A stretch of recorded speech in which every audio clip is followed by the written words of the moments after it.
खरदूषण के वध के पश्चात जब शूर्पणखा का बदला पूरा नहीं हुआ तो वह अपने बड़े भाई त्रिलोक अधिपति रंगापति रावण के पास जा पहुंची और न्याय की दुहाई देने लगी। उसने वही बात रंगापति रावण के समक्ष दोहराई कि राम लक्ष्मण ने पंचवटी में उसका अपमान किया और खरदूषण को उसकी पूरी सेना सहित नष्ट कर दिया है। आप जाके उनसे मेरा बदला लीजिए और राम की सुंदर पत्नी सीता को अपहरण करके ले आइए। रावण, जो कि उस समय त्रैलोक विजेता था, इसलिए उसे अपनी शक्तियों पर बहुत अहंकार था। शूर्पणखा की बातें सुनकर रावण ने अपने अहम को और पोषित किया और कहा कि किसी साधारण मानव का ऐसा दुस्साहस जिसने हमारी बहन का अपमान किया, वह निश्चित ही मृत्यु के लायक है और रावण के हाथों दंड पाने का अधिकारी है। मैं अवश्य ही राम की रूपवती पत्नी सीता का अपहरण कर लूँगा और अपनी रानी बना लूँगा। ये विचार करके लंकापति रावण अपने मामा मारीच के पास पहुंचते हैं। मारीच राक्षसी ताड़का का पुत्र था, जो दंडकारण्य वन में श्री राम के हाथों बच निकला था। लंकापति रावण अपने मामा मारीच को राम लक्ष्मण के द्वारा शूर्पणखा का अपमान और खरदूषण के वध के बारे में बताता है और मारीच से यह भी निवेदन करता है कि वो राम की पत्नी सीता के हरण में उसकी सहायता करे। असुर मारीच श्री राम की शक्ति को दंडकारण्य वन में देख चुका था, इसलिए मारीच बार बार लंकापति रावण को ये समझाने का प्रयत्न कर रहा था कि ये न्याय उचित नहीं है और धर्म संगत भी नहीं है कि आप किसी पराई स्त्री का हरण करें। लेकिन अपने अहंकार के वशीभूत रावण ने मारीच की सभी बातों और तर्कों को खारिज करते हुए कहा कि वो तीनों लोकों का स्वामी है और विश्व की हर सुंदर वस्तु पर उसका अधिकार है।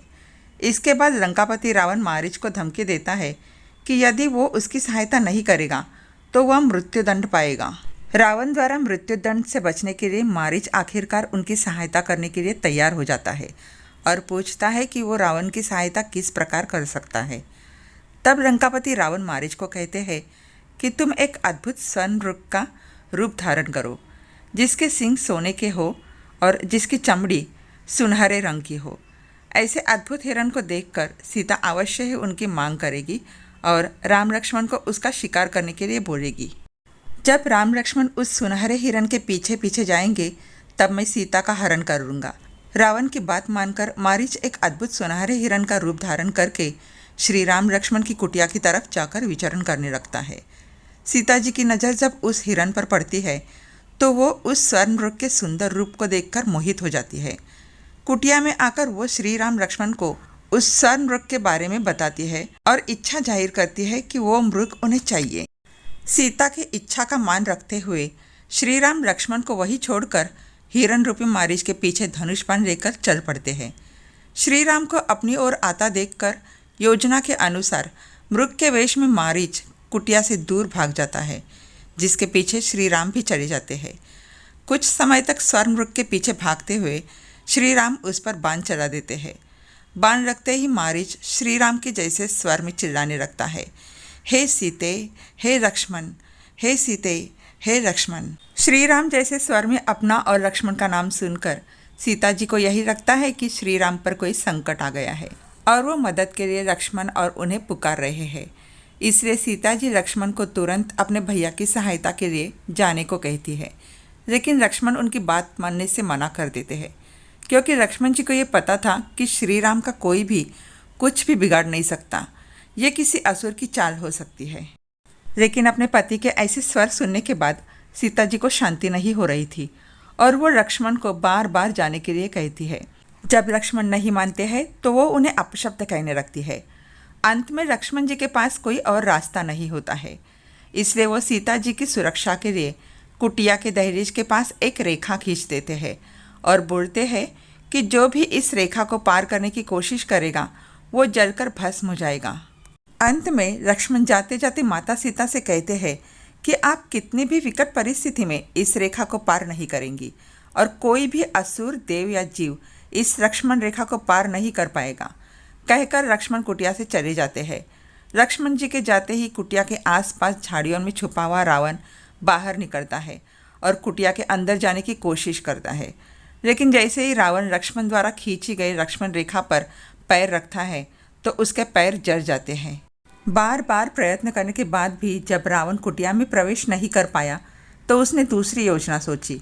तब रावण एक साधु का वेश धारण करके कुटिया के बाहर अलख जगाता है। कुटिया के बाहर आए किसी साधु की आवाज़ सुनकर माता सीता कुटिया से बाहर आती है तो देखती है कि एक साधु उनके दरवाजे पर भिक्षा मांग रहा है। भिक्षा लेकर सीता कुटिया के बाहर आती है और लक्ष्मण रेखा के पास आकर खड़ी हो जाती है और साधु रूपी रावण को बोलती है कि वो आकर भिक्षा ले ले, क्योंकि वो इस रेखा से बाहर नहीं आ सकती। इस पर साधु के भेष में रावण बोलता है कि तू शायद हमें नहीं जानती है, हम परम तपस्वी साधु हैं। यदि तुम बाहर भिक्षा लेकर नहीं आई तो मैं तुम्हारे पति को श्राप दे दूंगा।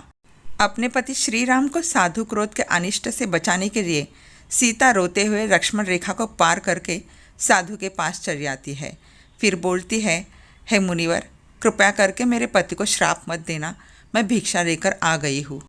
सीता जी को अपने समीप आया देखकर रावण अपने वास्तविक रूप में आ जाता है और देवी सीता का हरण करके बलपूर्वक अपने पुष्पक विमान में बैठाकर विमान को आकाश में ले जाता है। देवी सीता अपनी सहायता के लिए श्री राम और लक्ष्मण को पुकारती है, लेकिन कोई भी उनकी सहायता कर पाने में समर्थ नहीं था। जब रावण सीता को पुष्पक विमान में ले जा रहा था तब सीता की मदद की गुहार वहां पर बैठे जटायु नाम के गिद्ध ने सुनी और वो सीता की सहायता करने के लिए रावण से युद्ध करने लगता है। बहुत समय तक रावण से लड़ते हुए रावण अपनी चंद्रहास खड्ग से जटायु का एक पंख काट देता है, जिससे वह लुढ़कता हुआ जमीन पर आकर गिरता है और दर्द से कराहने लगता है। जब कुछ भी ना हो पाया तो सीता जी अपने पल्लू का एक टुकड़ा फाड़कर अपने सारे जेवर उसमें बांधकर नीचे ऋषिमुख पर्वत पर फेंक देती है और फिर मदद की गुहार लगाते हुए कहती है कि यदि उनके प्रभु श्री राम उन्हें ढूंढते हुए आए तो कहना कि मुझे रावण उठा ले गया है। जय श्री राम।